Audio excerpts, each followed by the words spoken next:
તો મિત્રો મારી ફેમિલી હારે મારી ધર્મપત્ની હંગાત વિડીયો બનાવો શું ગુનો છે? બેન દીકરીની વાત કરે છે તો બેન શું તમે બેન દીકરીમાં નથી આવતા? અથવા તમે મારા પરિવાર હંગાત ટિપ્પણી કરો છો કે પરિવાર હંગાત વિડીયો બનાવે તો એવા સમાજની અંદર દીકરા છે કે બહુ નેગેટિવમાં જાહેરમાં ગાળો બોલે છે એ પરિવાર હંગાત તો તમે કોઈ દિવસ ટિપ્પણી કરી નથી. હવે મારા પરિવારના તમે 2-3 વિડીયો કે આવી રીતના તમે એ કહી શકો છો તો મારા પરિવારમાં મારા હગ્ગા ભાઈઓમાં રાગ છે, અમે ભેળા વિડીયો બનાવીએ છીએ એ તમને ના દેખાણા? મારા ઘરે જે હારા કાર્યનું જે પંખી ઘર કરેલું છે એ તમને ના દેખાણું? 3 પરિવારના જે મા બાપ વગરના છે એમને મકાન કરી આપ્યા એ વિડીયો તમને ના દેખાણા? તમને મને તો એ ખબર નથી કે તમે સમાજ સેવા માટે મિટિંગ કરો છો કે મારા પરિવાર માટે મિટિંગ કરો છો. જે જગ્યાએ મિટિંગ હોય એ જગ્યાએ મારા પરિવારના વિરોધમાં તમારા લોકોને ઉશ્કેરવાના, લોકોને અમારા વિરોધમાં વાતો કરવાની. કાલ ઉઠીને તો તમે એમ કહો કે આ બંને ભાઈઓને મારો. સત્તાનો ઉપયોગ સદઉપયોગ કરો, એનો દુરુપયોગ મત કરો. અને મને તો એ ખબર નથી પડતી કે બેન તમે આટલા નસીબદાર છો, આ હોદ્દો મળવો ને જે સાંસદ વાળો જેવા તેવા વ્યક્તિને નથી મળતો.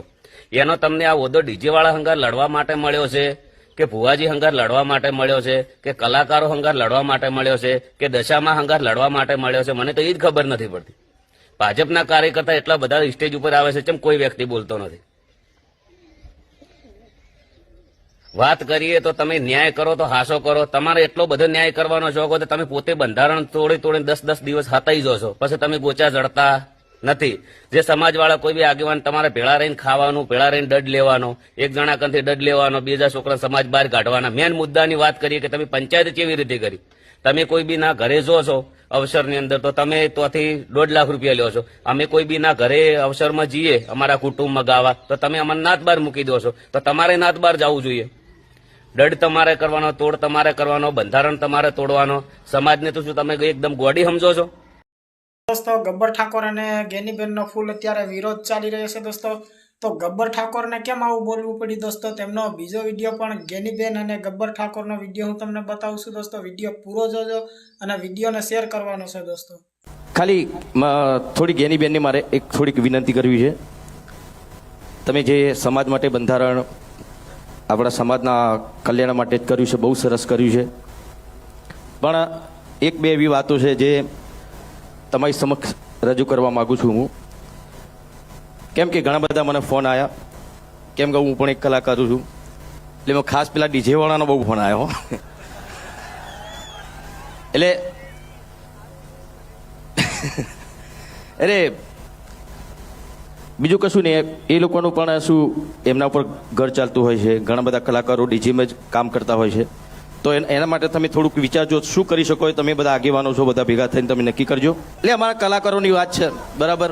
એટલે એમાં શું થઈ શકે છે તમે બધા આગેવાનો છો, તમને વધારે ખબર પડશે. કોઈ રસ્તો તમે કાઢજો તો એ લોકોનું ઘર પણ ચાલે.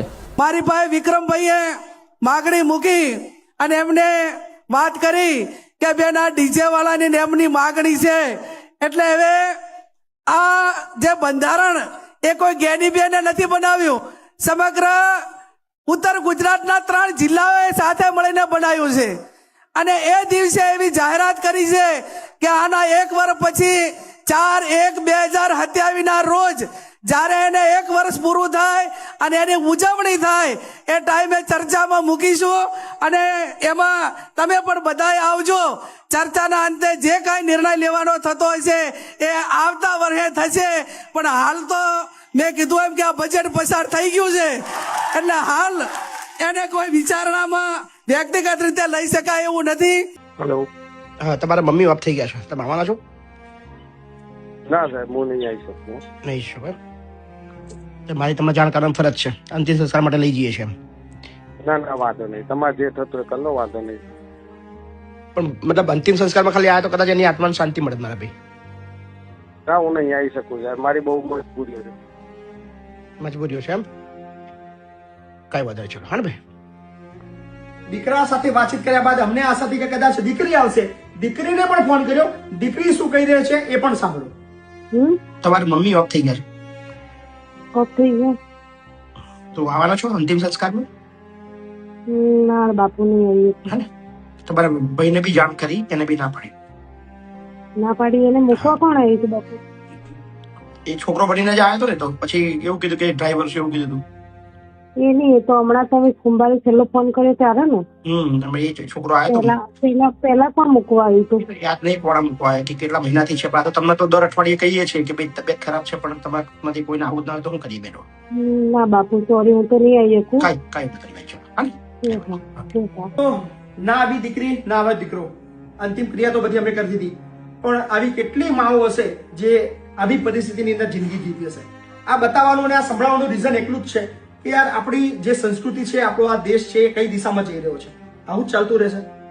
આખી જિંદગી જેને પાલી પોસીને મોટા કર્યા છે એ એની અંતિમ ક્રિયા માટે પણ ના આવે, એને પાલાવા માટે પણ ના આવે, એની બીમારીની અંદર એની ઘડપણની લાઠી બનવા પણ તૈયાર નથી. શું આ જ દુનિયા છે? કોઈ માં ના અંતિમ દર્શન સુધી જ્યારે વારંવાર કહેવામાં આવે તો પરિવારમાંથી કોઈ ના આવે. કોઈ માણસનો અંતિમ શ્વાસ છે તો પછી એનાથી શું મિત્રતા કે શું દુશ્મનાવટ, અને એમાં જ્યારે માં હોય ત્યારે આ વસ્તુઓ વિચારવાની જ ના હોય. કોઈ જ ચર્ચા મારે કરવી યોગ્ય નથી. સીધા જ આપણી સાથે વૃદ્ધાઓ, દીકરા દીકરીઓ, અનેક લોકો માટે દિવસ રાત મહેનત કરતા સામાજિક આગેવાન મહિપતસિંહ આપણી સાથે જોડાયા છે. મહિપતસિંહ, કોઈ શબ્દ આમાં કદાચ અમે બોલીએ તો અમે કદાચ આ ઈશ્વરના પાપી થઈ જઈશું. ખરેખર શું ઘટના છે? કોઈ વ્યક્તિ જતું રહે પછી પણ આપણે આમ પણ રસ્તે જતા હોય ને કોઈ માણસના અંતિમ દર્શન હોય તો આપણે 2 મિનિટ ઊભા થઈને એને રિસ્પેક્ટ આપી દઈએ. અંદર ખબર નહીં કોણ છે, પણ એ છતાંય આપણે ઊભા રહી જાય છે. ખરેખર કિશનભાઈ, આ કિસ્સો કદાચ મારા માટે કોઈ પ્રથમ નથી અને છેલ્લો પણ નથી. હવે તો એવું કહેવાય કે આદત પડી ગઈ છે આવા કિસ્સાઓની રોજ જોવાની આંખો નીચે. અને એટલા નજીકથી જોઉં છું કે મારું જે ઘર છે એ વૃદ્ધાશ્રમ જ છે. હું ત્યાં જ રહું છું જ્યાં એક વૃદ્ધાશ્રમની અંદર 300 વડીલો રહે છે. બીજો એક વૃદ્ધાશ્રમ છે અડધો કિલોમીટર, ત્યાં બીજા 300-400 છે. એ રૂમોની અંદર બાજુમાં જ મારી એક રૂમ છે. અને એમની વેદનાઓ, એમની વાતો, એમની જે જિંદગી, એમના જે સપનાઓ, તૂટેલા સપનાઓ, એ બધું જ સાંભળીને આજે મને પણ રડવું આવે. અને જેને કહેવાય ને કે આ પહેલો કિસ્સો નથી. મહિપતસિંહ અત્યાર સુધી 57 અંતિમ સંસ્કાર જાતે કર્યા.